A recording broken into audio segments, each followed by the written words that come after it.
সুপ্রিয় দর্শক, আসসালামু আলাইকুম। আশা করি ভালো আছেন। আর যেখান থেকে আমার এই ভিডিওটি দেখছেন তাদের শুভেচ্ছা এবং অভিনন্দন। আজকে আপনাদের দেখাবো লোডাউন লাগানোর সঠিক নিয়ম। জানতে হলে অবশ্যই পুরো ভিডিওটি দেখবেন। আর আপনি যদি আমার চ্যানেলে নতুন হয়ে থাকেন, সাবস্ক্রাইব করে রাখবেন যেন আমার পরবর্তী ভিডিওটি আপনি দেখতে পান।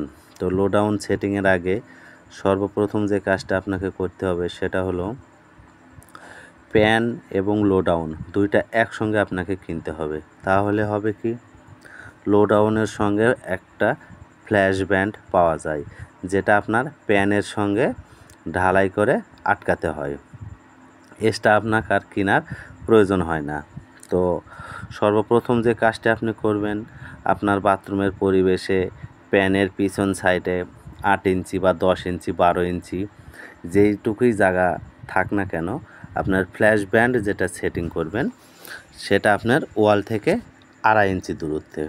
তাহলে আপনার টাইলস হোক বা প্লাস্টার হোক, একদম অ্যাকুরেটভাবে লোডাউনটা সেটিং হয়ে যাবে। আর এক্সট্রা পাইপের কোনো প্রয়োজন নাই। যেটুকু পাইপের প্রয়োজন লোডাউনের সঙ্গেই সেটা আছে, শুধু আপনি অ্যাকুরেট করে সেটিং করবেন, তাহলেই হয়ে যাবে। আর যদি আমার এই ভিডিওটি ভালো লেগে থাকে অবশ্যই লাইক, কমেন্ট, শেয়ার করবেন।